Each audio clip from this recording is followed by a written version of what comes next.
Hello and welcome to Kicking Tires. My name is Jimmy, And I'm Justin.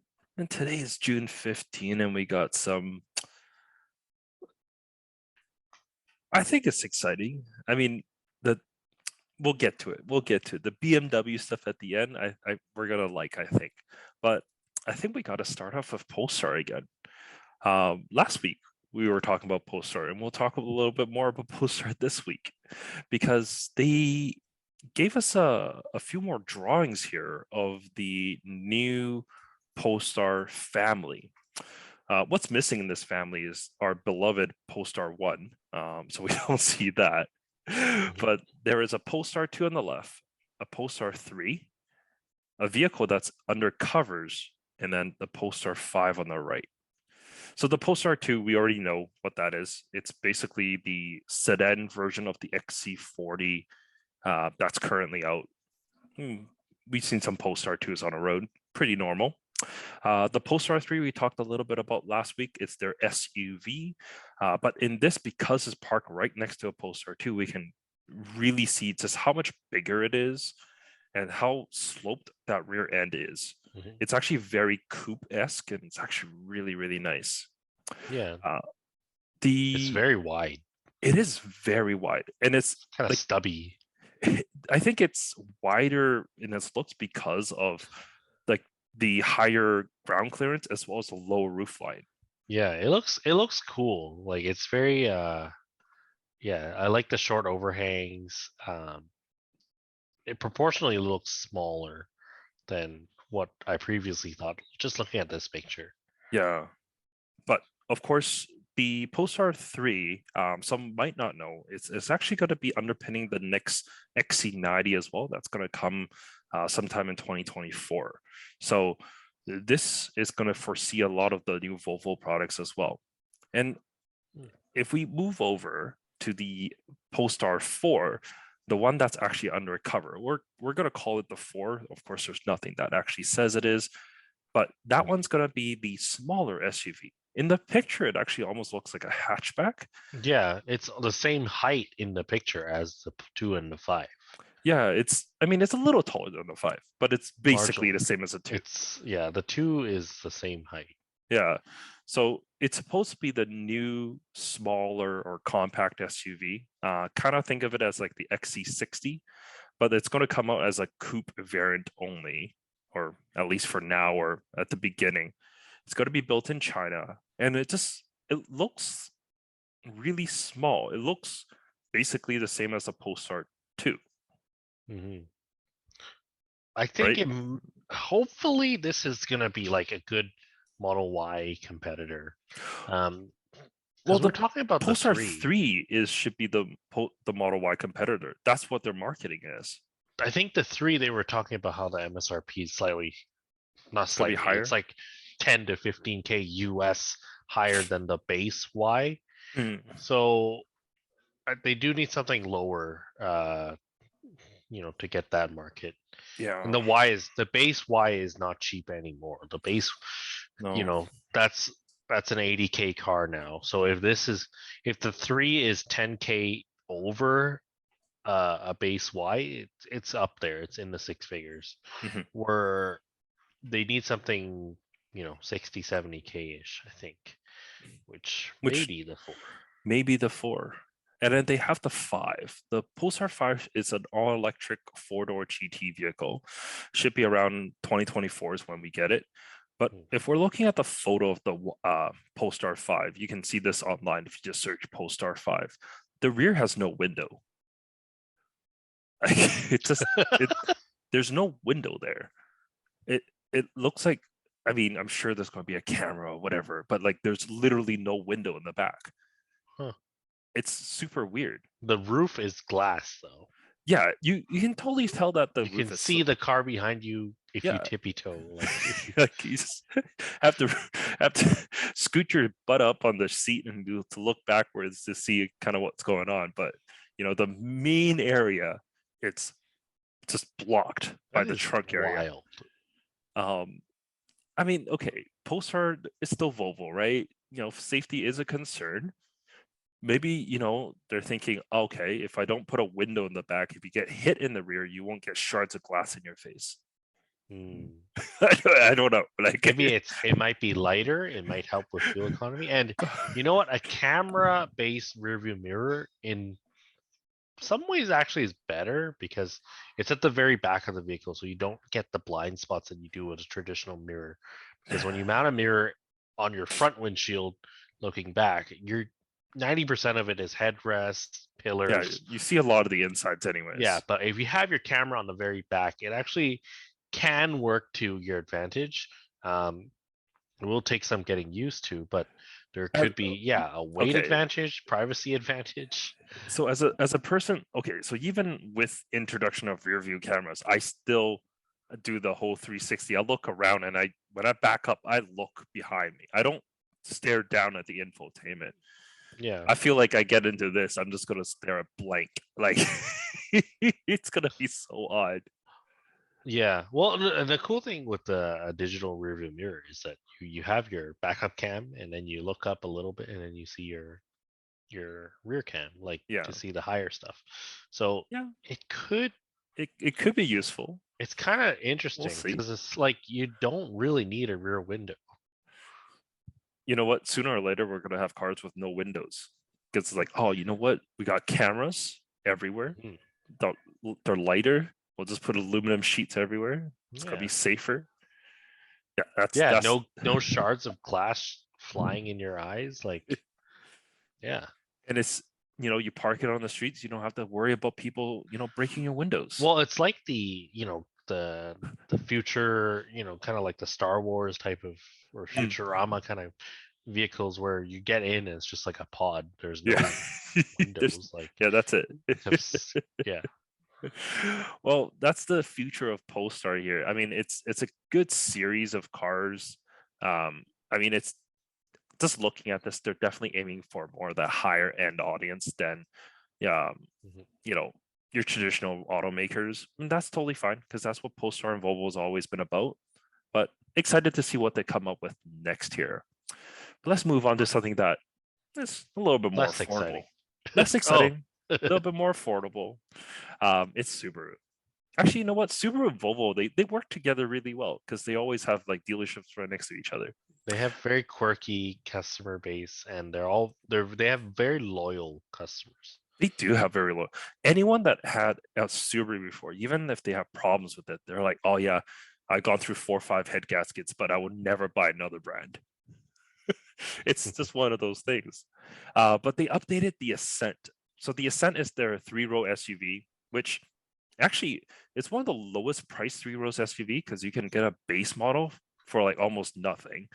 And it has a good motor in it, that 2.4 turbo. It's a strong motor. For 2023, you get an updated front end, which is very in line with the Forester and the new Impreza and the new Legacy as well. So it looks basically the same with that headlight design. There's a new front grille and bumper as well. There's also some new standard equipment. The infotainment's it's bigger now at 11.6 inches. There's also wireless CarPlay and Android Auto, which is going to be nice. And EyeSight now has an automated evasive steering feature, which I'm curious of how that works and how smart it'll be. Mhm. Like, you know, you're going down 2-lane road and the car in front of you suddenly brakes. Will it be smart enough for you that it'll dodge you left, but then there's an oncoming car on the left? Yeah, Like, you always see those videos like someone swerves and then they hit someone else. And yeah. It, yeah, at what point does it say, okay, if I hit the car in front of me, there's only one person in front of me. I'll be less likely to injure, you know, maybe this school bus that's coming down the left side. oh no, it won't be ethical and Yeah, whatever. but like, you know, this evasive steering feature, what if, you know, it's taking over and then, you know, there's two choices: a very healthy younger person in front of you versus a school bus full of kids on the left. What is it going to decide to do? Hmm. I mean, sure, you know, take the embankment off the right and roll down the hill is also an option, but I'm curious, how this evasive steering feature is going to work, or if it's going to be like if it senses vehicles on the side, it'll just hit the car in front because that's the best option, anyways. But ethical things aside, I really like the front end, the lower chrome like little knobs that it has on the bottom. I don't know why. It reminds me of like Camaro SS or something. Yeah. I saw the headlights and I thought it's kind of a GMC Acadia or like I think is it the Acadia that kind of has that C-shaped headlight? I just see Yeah. Forester because the Forester updated and it's exactly the Yeah, same. this front end looks better on the Ascent than the Forester. The Forester is not a great looking car. I think Yeah. this one can pull it off better. I don't No, know why. it's just Uh, bigger. it's just bigger, It's yeah. just bigger. It has more space for it to work on. The Uh, Forester is kind of squished. Uh, yeah. yeah, no, it definitely is a little bit more squished. There's going to be a new Onyx trim as well. Mm. I didn't read into it, but I'm I, 100% sure that it's some blacked out edition, isn't it? yeah, it's black badges, Yeah. black wheels.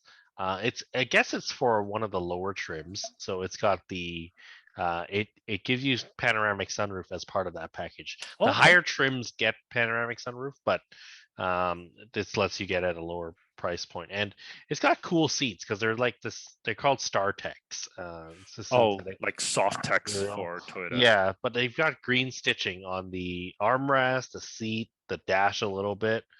I like that. I like this move to back to synthetic, because like people used to crap on vinyl interiors, but like vinyl Mm, is durable. It's easy to clean, and I, I I would think the love. I think the problem with when people think of old cars and vinyl, they're not thinking of like 2000 vinyl. They're thinking of like 80s vinyl. Yeah, That's the problem. Like like your school bus when you bench go to a seat, field trip. yeah, like Yeah, it's there's no styling in it.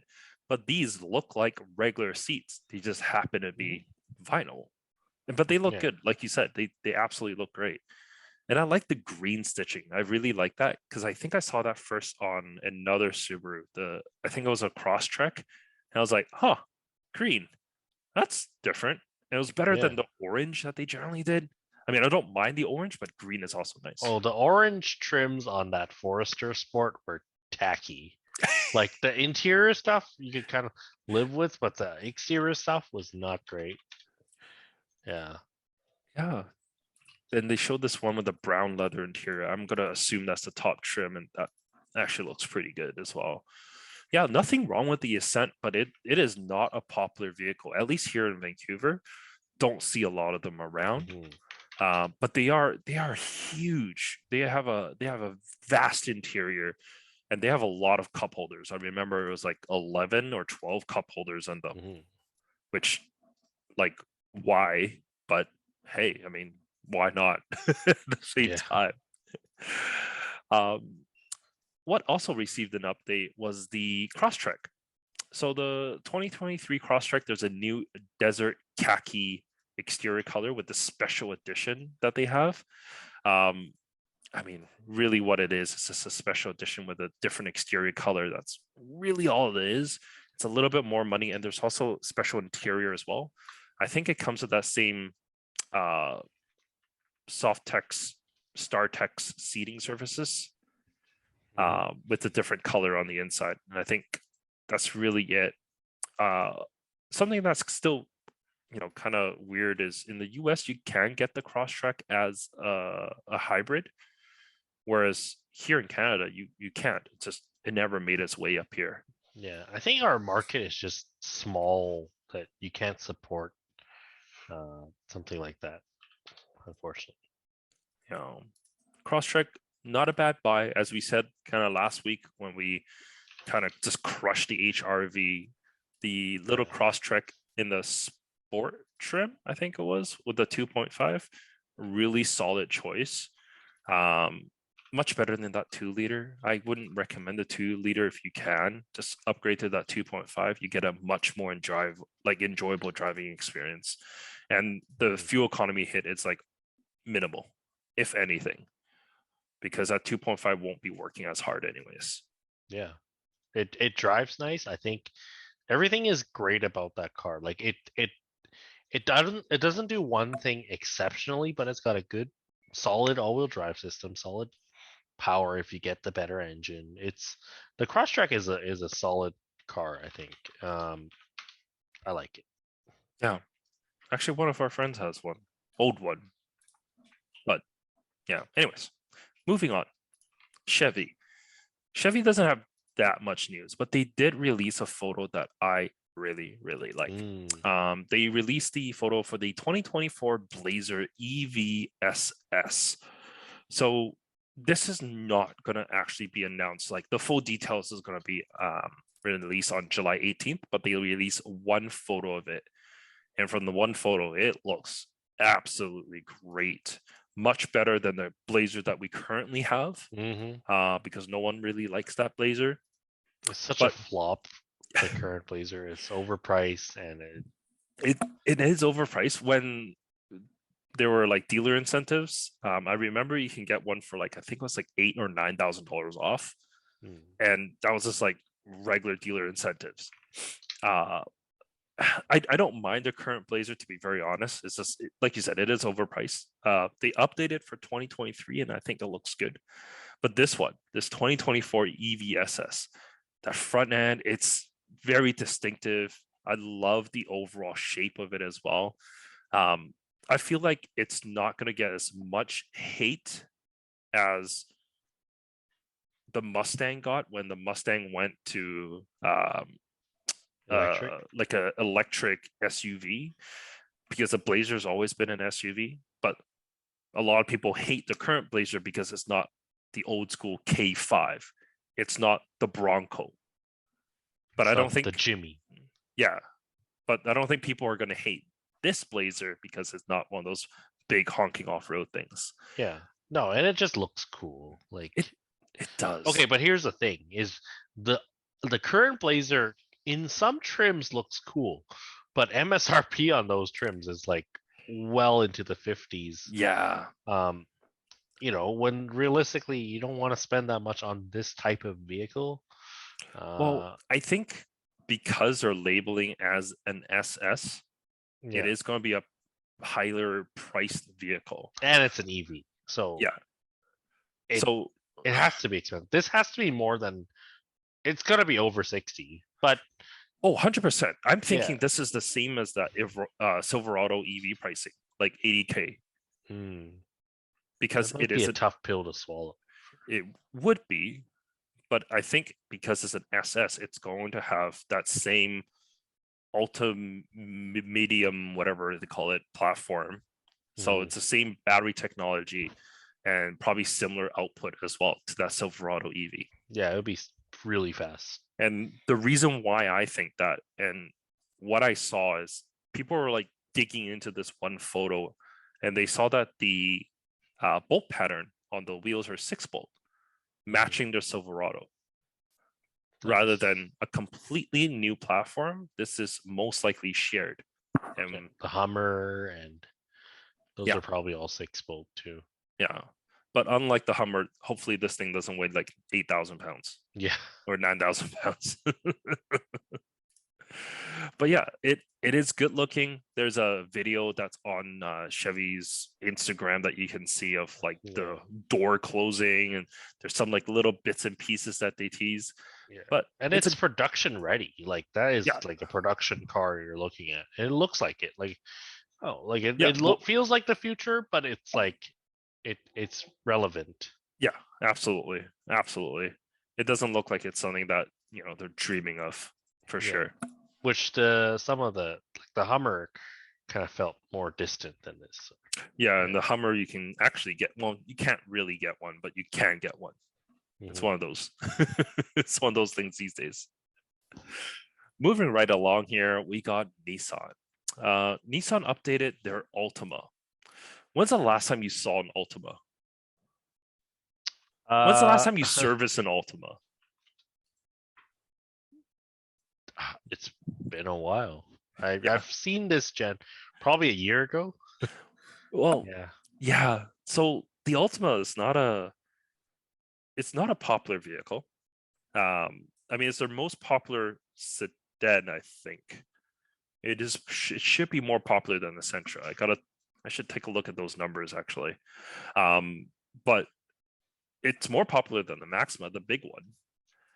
But in the US, the Ultima gets more options than we do. Like you can get a VC turbo, so you can get a hot one.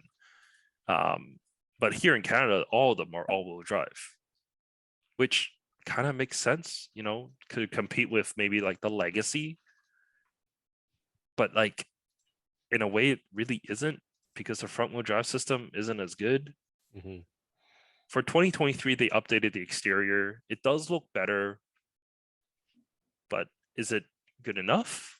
The Maxima is it's not a popular car in Canada. It's still okay in the US market, but it's I don't know. It's all-wheel drive now, which you would think helps it because so the Camry and the Accord are still significantly more popular, like 10 times more popular actually. Almost 10 times more popular. And those don't the Camry was getting all-wheel drive. I don't know if the Camry all-wheel drive is out Yes, yet, but Camry all-wheel 2020 drive and four-cylinder. 2021, the last two model years, those cars way outperformed the Ultima in terms of sales. This generation Ultima, I think it's okay. And yeah. Yeah, there's really nothing that's great about it. I'm just taking a look at sales. I have 2021 full year sales. All right, let's see. Year to date 2020 Nissan. I'm going to look at 2021 total sales. So cars they sold 2,897 Versas, 10,017 Sentras. Oh, wow. I was very wrong. 1,218 Ultimas. Yeah, no, that's what I mean. The last 2 years combined was less than 3,000. It's a low volume car. And that's what I mean. Because you're talking about how we don't get that turbo engine, we don't get the front wheel drive. It's because we don't even have the means to support so many models. Wow, 1,218 in all of 2021. Am I reading this right? Is this the 2021 fourth quarter? Yeah, Yeah. this is It's full. not a great year Wow, for the Ultima, at least here in wow, Canada. 1,000 cars in all of 2021 is nothing. I mean, they sold 1,400 in 2020. It's not better. I mean, let it be known the Maxima is much worse. They sold like under 500 cars in 2021, like under 500. I mean, if you really want to talk about sad, they sold 19 370Zs. Like they sold 54 GTRs. They sold more GTRs than they did for the 370. Wow. Yeah, that's actually kind of crazy because I didn't think the Ultima was that bad. I know the Sentra wasn't great, but I do see more Sentras than I do see Ultimas. So that certainly adds up. The Sentra makes sense. The Ultima at the 30 something K price point, you have a lot of crossovers to choose from. Mhm. So if you're just like a practical family person, that's what you go for. Yeah. What is the appeal of the sedan? I don't get it. Like just because you watch an episode of Top Gear where lower cars handle better, drive better, they're better on gas, like no, Jeremy Clarkson. But Uh but as a person that loved my Accord, that's why I stuck with it forever until I got a CRV. yeah, like and there's no there's no trade-off. Like yes, the CRV handles worse than an Accord at the Not anymore. limit. No, not anymore. My CRV handles amazing Even because better. it Just 'cause has it's H&R lower. lowering springs on it, which makes it just significantly better than any other CRV on the road. Mm. I feel like you don't agree with me on that. Maybe not that much. No. Well, I don't think it drives that different from Accord. Well, it has Accord wheels, has H&R lowering springs. It's basically an Accord Yep. wagon with a 4-cylinder. Anyways, back to the update. 2023 Nissan Altima. They also updated not only the exterior but the interior. The biggest thing is really the infotainment screen, completely new. And this one here is going to be the new infotainment for all Nissan products. So this is actually huge. It's a widescreen unit. This hasn't been seen in any other Nissan products thus far, and it actually looks really good. Because of the lower profile of it, it's not like this huge screen that gets stacked on top, so it shouldn't hinder like visibility all that much. And from what I can see, you still get like your climate controls on the bottom. So the screen is just full infotainment. That's really it. You still get a dedicated volume knob as well. So, I mean, in terms of the functionality of that, that looks pretty good. And of course, that will come down to, the other Nissan products, which will be much more helpful than a car that only sells 1,218 in a year. It's just so sad. I can't believe it. Gosh. Yeah, there's probably more like supercars and It absolutely is. like $200,000 luxury cars that outsell this car. Yeah. Yeah. Oh gosh. Actually, you know what? Since we're on the topic of sad, let's scroll down to Infinity sales. I'm curious. Because Q50 1,000, Q60 307, QX50, their best and most popular SUV, 2,158. Yep. You know what? Okay, QX55 is not horrible at 484. And the reason why I say it's not horrible at 484 is It's a because niche car. it's super niche. And, considering that the QX50 has 2,000 at 500, quarter of it, it's actually not bad. It's not bad. For the first year, I'm sure that will go down. QX60 was 1,000 of them at the end of that year. That was the end of the cycle. So we should see a bump on that. Infinity is not doing well. Nissan and Infinity, they're not doing well as a brand. No. Just we looking know at this. Like, yeah, I just the didn't think it was Nissan that products bad. are so much better and cheaper, and there's no point for Infinity to exist. I think did the Richmond dealership close down? I think so. The Richmond Infinity? I think so. I think They're so. Because they're part of no. Applewood now. No. They just combined, didn't they, with the Nissan that's there? I guess so. Yeah. Because the Infinity, oh, you know what? The Infinity that's in False Creek is no longer there because that was taken over by Volvo. Oh, yeah. No, so no more. Yeah. Makes sense. Makes sense. We're discovering some things here today on Kicking No, Tires. and I think it's a logical. We kind of called this in the past. Is that there's no reason to buy an Infinity. They're just not nicer cars. You're paying more money for nothing. Yeah, no, that is very true. You're not getting anything additional to what you would normally get with the Nissans anyways. Because I was doing a little comparison between like the Pathfinder and the QX60, and I couldn't really find reasons why you would pay more money for a QX60. And it's not like a little bit more. The top trim of the Pathfinder ends where the base trim of the QX60 ends, or starts, I should say. So there's no overlap.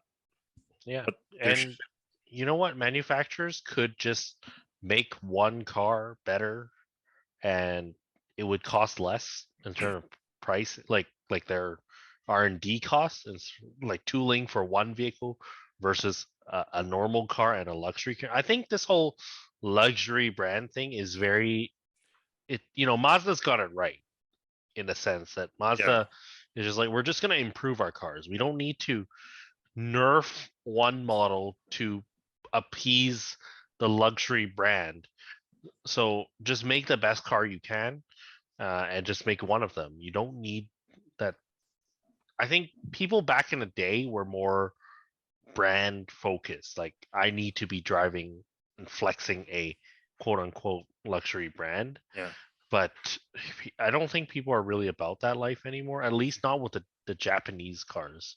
Well, not I only think, that, but like low end cars have gotten so much better. yeah, because it's just competitive. Yeah.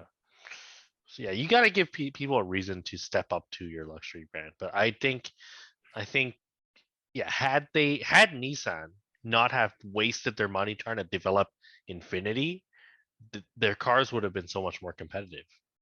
Yeah. Right. It's very Just focus on fighting Honda and Toyota. Don't try to make an Acura or Lexus. yeah. Because I think Nissan, out of the three Japanese manufacturers, they're the worst when it comes to like their step up models. Because like the QX60 is exactly Pathfinder. It's always been. But like it hasn't been that much of an improvement. Whereas like the MDX versus a Pilot, there's huge improvements on the two And vehicles. it's like 25 years ago where cars, you'd have to brag about having power, everything, power. A base anything now has power everything. You know what? That's a good point. I don't think I've seen any base model new vehicles with like manual wind up windows anymore. I think the last one Or was like, power door locks, keyless entry. Like, these are all really standard stuff these days. I think the last one I saw was the Mitsubishi Mirage, if they still sell that. Yeah, because before, kind of like, you had like your Honda Civic and then your Acura EL, and there's a big like standard equipment stuff. You're like, oh, I might as well get the EL. It's the same price as like a loaded up Civic, but it's nice. You get Bluetooth now. Yikes. The Mirage is such a terrible car. I have a friend ask me if she should get it. I'm like, hell no. Like, I drove that thing. It is a miserable car. It is not even that great on gas. It's so unrefined. Like, it's a third world country level of refinement. Right. Yeah. Oh, okay. I think the base model, the ES model, comes with wind up windows because the SE, one of the key features is power windows. So yeah, because those are all the upgrades. Yeah, I think the base Mirage So still you comes can still get a car with manual windows. Yeah, well, you really shouldn't. Please don't. Please don't get this car. You know what? I'm just going to double check. Oh, can I do a window search? Speaking of Onyx edition, even the Mirage has a black edition called the Carbon edition. Like, it's so played out, this whole blacked out trim thing, but people love it, right? Like, it does look better in a lot of cars. Like, slapping gloss black wheels and black badging on a car does make it look sportier. Yeah. It's not. I hate blackout wheels. I hate blackout wheels. It scratches easier because it's always a paint. It hides in all the photos so you can't see it. It gets dirty really quickly because it's black. It'll just turn gray over time. Like, there's no fundamental reason why black wheels should be a thing. I hate. Cool. No, it doesn't. It like, really look at doesn't. that, like a Pilot Black Edition versus a. You know what's dumb about Pilot Black Edition? The badges aren't black. Yes, they didn't have that budget to make. It says Black Edition on the back in chrome lettering. Like, why? Oh, anyways, the Pilot one's weird. Anyways, let's move on. This is not from Ford official. Got this from Autoblog, but there's spy captures. Not really even spy captures. There's just captures of the 2023 Ford Escape. So the Escape's been around for a while. The front end looks like the 2023 HRV really, if anything. But this update makes it actually look pretty good. I think that front end looks decent. Yeah, the outgoing model or the current model is not a great looking car. Like it's so generic and just soft. Yeah, Uh, I really didn't like what they did with this generation Escape. I like both prior generations Escapes. I think they, yeah. you It know, was more. it's called an Escape. Like it should be an Escape. I Like it think should what look they a little bit off-roady. well, what they did is with the Escape is like they're like, oh, this one's more for like the urban environment. But if you Yeah, want something that's outside, you get the Bronco Sport. yeah. I But think so. The previous generation was a lot softer, like a smoothed out version. The mm, the third generation, say, compared to the first and second that yeah, were shared with the Mazda Tribute. yeah, The third generation was a lot rounder, but it still had like a decent look to it. Like, yeah. um, but yeah, this one, the current one is just like the chubby bunny look, and I just don't like it. It's just smiling at you, I and I get what they did. You're right, because like they kind of played an old school trick, which is like this one is for the ladies, this yeah, one is for the guys. Like we know it's not politically correct to brand them this way, but that was their thinking. And maybe it worked, maybe it didn't. Because you every know, guy loves the Bronco Sport. yeah, but you know what? All the ladies I talk to love the Bronco Sport as well. Exactly. They see it and they're like, that is so charming. It's like a cute little, Yeah, because it's not as aggressive as a Wrangler. Like, yeah. just like that's a cute little cool looking car that you know, that's the It's thing is it's just a good traditional car. gender roles are no longer the thing in 2022. Yeah, You don't need to make a feminine model and a masculine model. yeah. You really Uh, really don't. It's so weird. But I guess yeah, like for this one, this 2023 update on the front end, it does a look lot more more aggressive. a lot more aggressive. In some ways, it's more masculine. I don't like to use that term to describe cars anymore because it's really not. But the LED light bar looks cool. It's kind of like taken from the Lightning. The headlights look good, and the grill, it just reminds me of like the Mach E grill because it has that Yeah, kind of more squared off opening than the current Escape, which is from the Focus, really. Because the yeah. It current looks very Escape, Ford Edge to me. Like yeah, as yeah, it looks, yeah, you're absolutely right. It does have like a Ford Edge kind of feel to it. The back end doesn't look like it got really any of an update, but I think it's a decent looking vehicle, and hmm maybe it'll attract some buyers back to the Escape because, well, like, yeah, like because like not Nissan's, everyone needs a Bronco Sport. Because yeah, I think the Bronco Sport, it's everyone wants to look at it. It looks cool, but you get inside and it's hard edges here and there. Like it's yeah, it's rougher around the edges than a mainstream crossover that you need to compete with the CRV, the RAV4, the Rogue, these kind of cars. mhm. The Bronco Sport is not really it. You make some compromises here and there for the more rugged look and feel.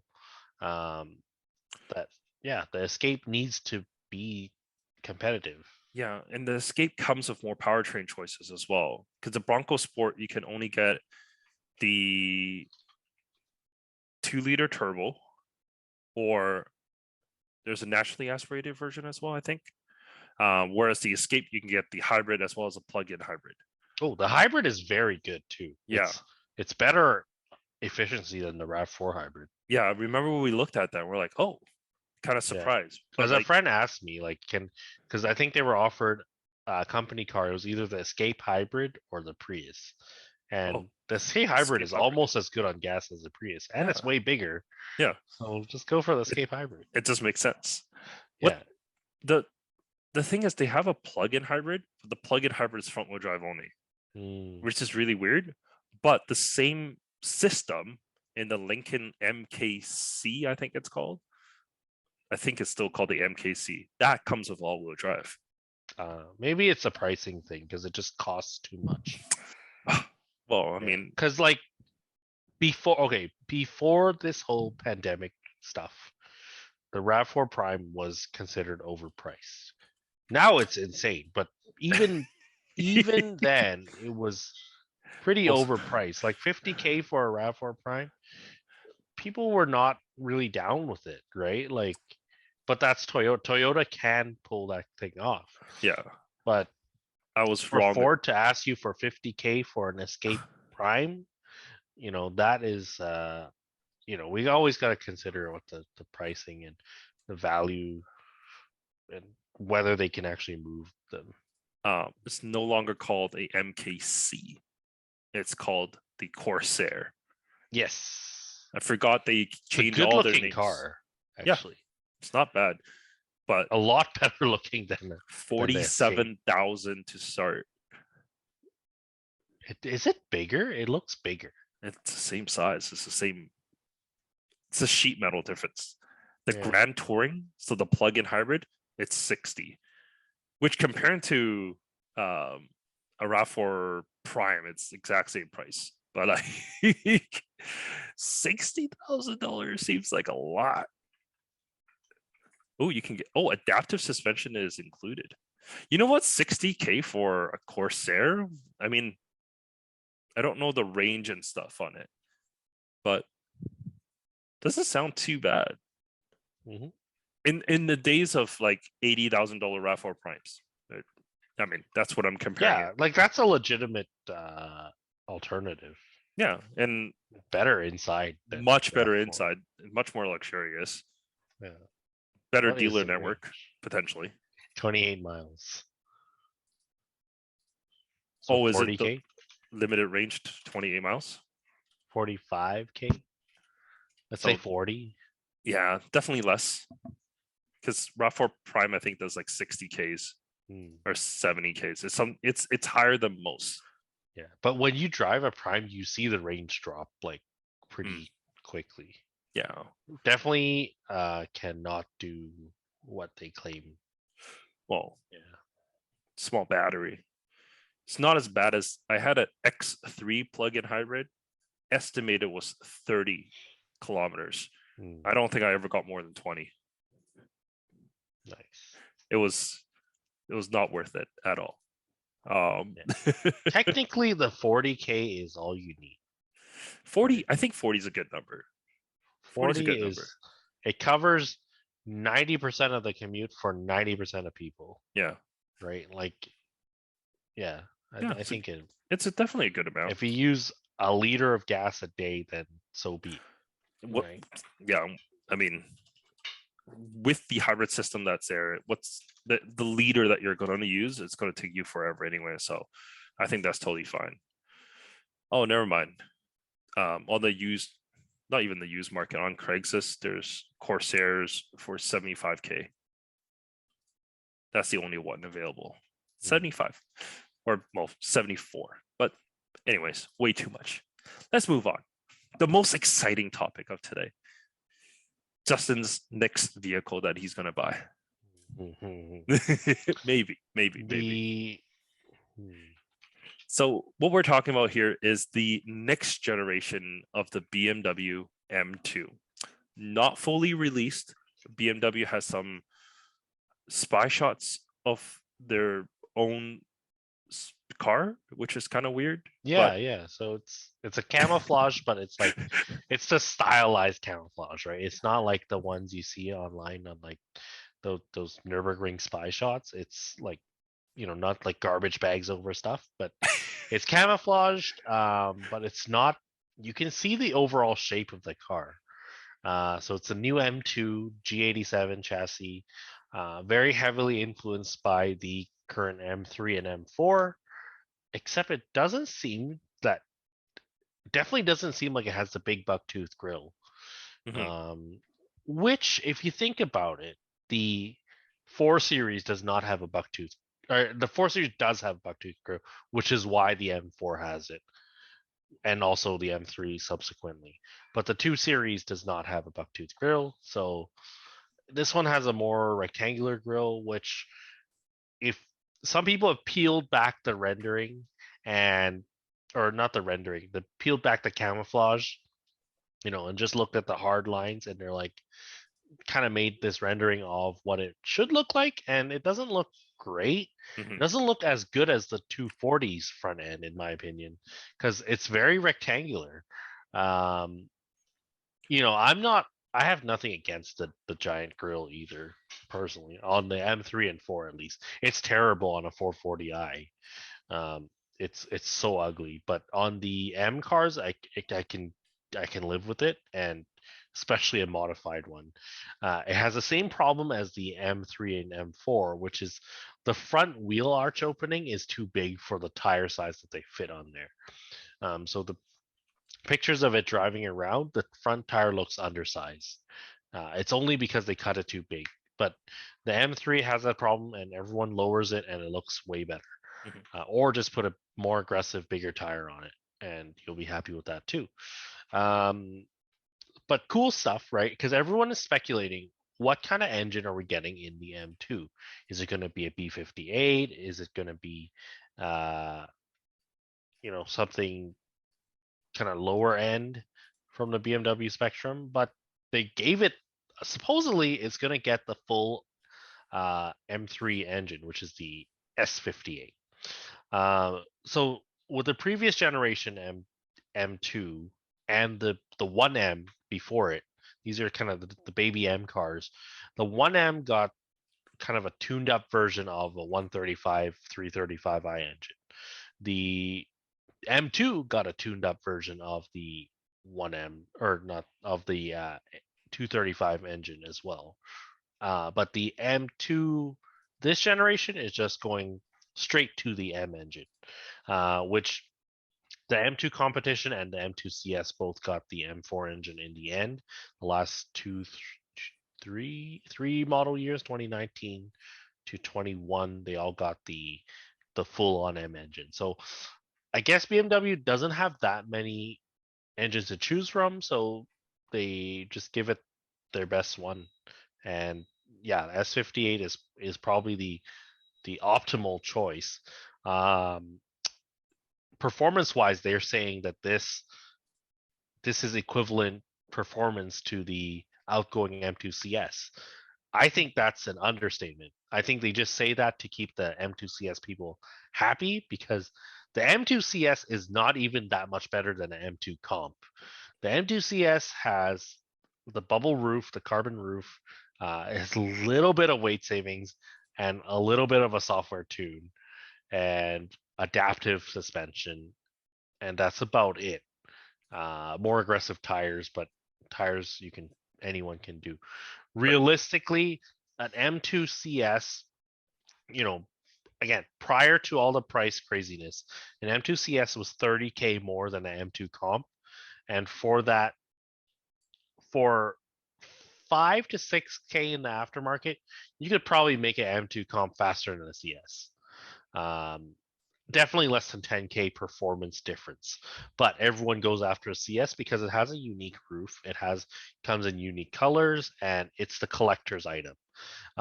If you're that type of person that looks at cars as an investment, if you're that much of a loser, the CS is for you. But I am not a big fan of the CS. I love the comp, I love the normal M2, but the CS to me is just, it's not worth what the car substance wise is not there. But I think this new M2, because it's getting adaptive suspension right out of the box, it's getting the M3 engine right out of the box, it's going to have way more power than that CS, which has the previous generation M3 engine. This new one is a lot faster, Mhm. um, even without tuning it or anything. And you know what, with the new M2, they're gonna claim lower power numbers than the G80 M3, but realistically, it's exactly the same. They always do that. I don't know why. Um, but Jesus. to push it even further, the M2, the new M2 is getting uh, optional extras, including a carbon roof and carbon buckets, which those are kind of the M3 options. So they're really trickling down that whole M experience into the 2. Mhm. The previous generation M2, you really only got what they gave you. You didn't get a carbon roof, and because of it, you didn't get as much weight savings on the M2. And if you look at the numbers, a lot of people don't believe me, but if you look at the numbers between an M2 comp and an M4, say a 2016 M4, the, the kind you find on Craigslist all day long, versus an M2 comp, even though everyone's like, oh, the comp, it's so much smaller, it's so much lighter, they weigh within like 100 pounds of each other. Because the M4, you can get that with the lightweight All roof, the it carbon has stuff. lightweight panels, whereas the M2 is very much like a normal body, Right. very wide body. And this new one looks to be just as wide because the rear fenders are super wide compared to the normal 240. It looks like it's getting double staggered wheels, so it's getting wider and larger diameter wheels in the back based on the spy shots. It looks like it's getting the updated interior that we've seen on, which cars have we seen on? X3 is getting it. X3, X7, Yeah, the with the big wide new 3 rectangular Series. screen that goes kind of, it's not one screen, but it looks like it's one screen going to the middle of the dash and Yeah. losing the 1 to 8 buttons that some people liked. I never actually, near the end I did use those shortcuts, but I didn't think they were that useful because there's a few screens I like to shortcut that I like to use, and they don't allow shortcuts. Like the Mm, sport display cannot shortcut, and I think tire pressure you can't shortcut it. mm. So it was really just for media stuff, which I don't really change it around. And everyone just uses CarPlay these days. Yeah. Then Yeah. there's really no need. I want to play a game. Like we're talking about M2 and M2 CS. I went on Craigslist, which is my go-to. How much do you think an M2 CS is for sale for here in Vancouver? 125K.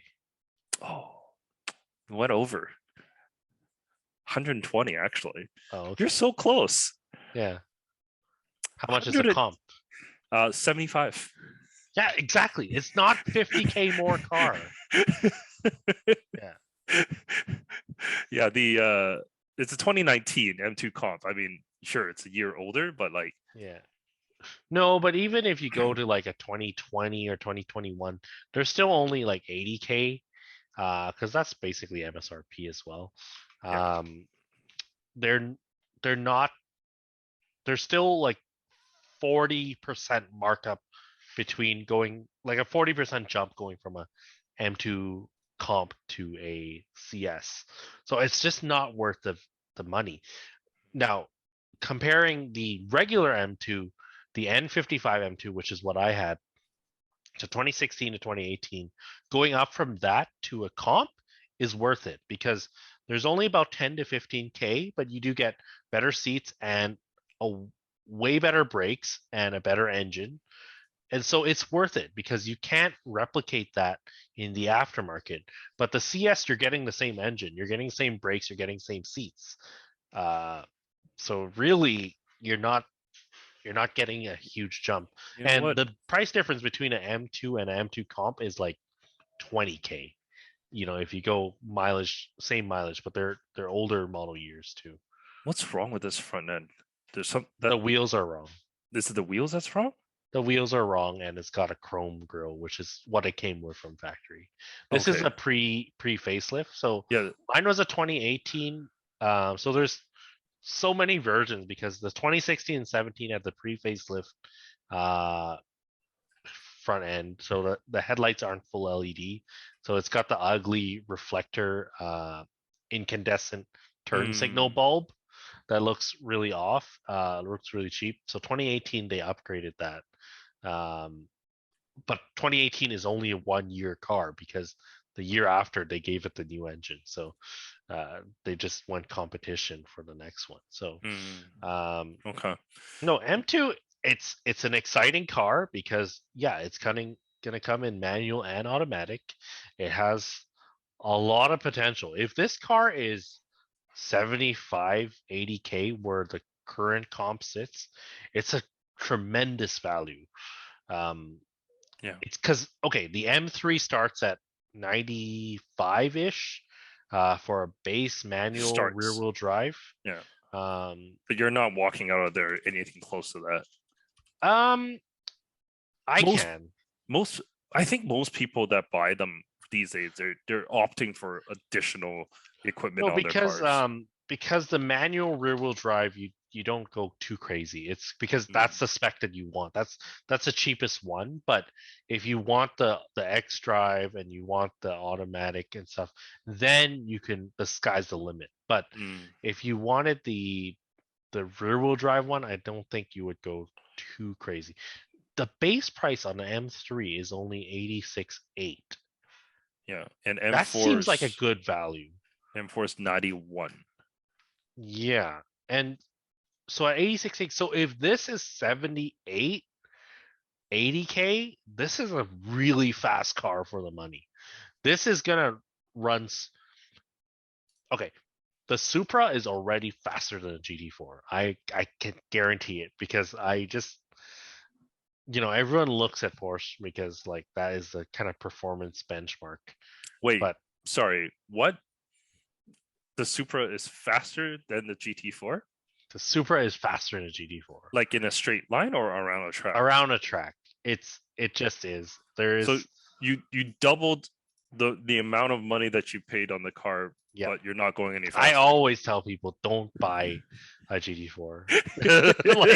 like I am the worst. I'm the biggest hypocrite. Don't buy it. Let me buy it, but you don't buy it. Let me Yeah. buy it. Because people ask me, like, should I get that car? Like, hell no. I mean, okay, people realistically buy it because it's an investment. It's a very safe car to put your money in. But the way the tax structure works these days, it's really not worthwhile because a Supra with tax in is about 80 and a GT4, even a fairly base one, is 170 tax in. Like, if you want to talk, sure, the car will not depreciate. Percentage wise, it will depreciate very little if you were to keep it for 5 years. It may not even depreciate at all. But you could have put that 90K into a really reasonable down payment towards an actual investment. Yeah, there's way better ways to invest your money, and you end up with a faster car that's more comfortable, sounds better, cheaper to maintain. There's just so many reasons to go Supra over GT4, and I think this M2 is potentially the car to get because they have to keep the price lower than the M3, and the M3 is not poorly equipped in the sense that at least you get comfort access. At least you get comfort access standard. I love how that's always like the baseline. It is so you... ridiculous that they could offer cars without comfort access and make you get the premium package.